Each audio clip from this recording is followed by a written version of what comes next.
Eto na mga paps, Gilas Pilipinas versus Iraq. Gaya ng mga nakaraang game, slow start na naman ang ating Gilas Pilipinas habang ang Iraq naman ay hot shooting pagdating sa labas. Sunod-sunod ang mga 3-point shots ng Iraq kaya naman medyo nakalayo sila sa atin. At buti na lang ay medyo gumana itong si Abay Junmark Fajardo kasama na rin si AJ Edu. Dating naman sa second quarter ay medyo sloppy ang dalawang team.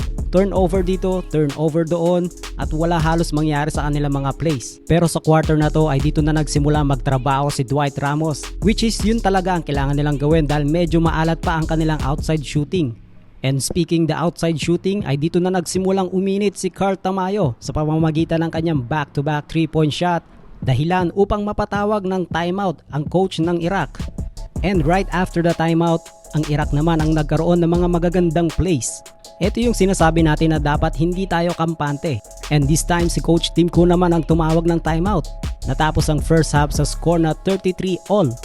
At pagdating naman ng third quarter ay medyo tikitan pa yung laban dito. Pero pagdating ng fourth quarter ay tuluyan ng iniwan ng Gilas Pilipinas ang Iraq. Umabot pa nga sa matamis na 16 ang kalamangan nila dahil na rin sa magandang performance ni Dwight Ramos. Pero hindi rin talaga basta-basta ang Iraq dahil nalusaw din ang 16 na kalamangan ng Gilas at naibaba ito ng Iraq sa 7 puntos na lang.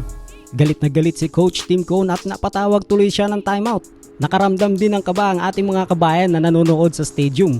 Syempre halos panalo na at baka masilat pa. Buti na lang may pamatay sunog.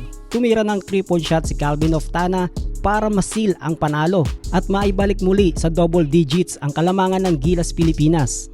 At may pangdiinang depensa pa si AJ Edu para masecure talaga natin ang third slot para sa ating group phase. Okay na sanang lahat pero medyo nagkaroon pa ng bad news dahil naapakan ni Calvin Oftana ang kalaban na halos mamalipit ito sa sakit. Sana lang talaga hindi ganun kalala ang injury ni Calvin, but still a great win para sa Gilas Pilipinas dahil kailangan talaga natin to para makapasok sa second round at makaharap ang magiging number 2 sa Group C na most probably Saudi Arabia ang makakalaban natin.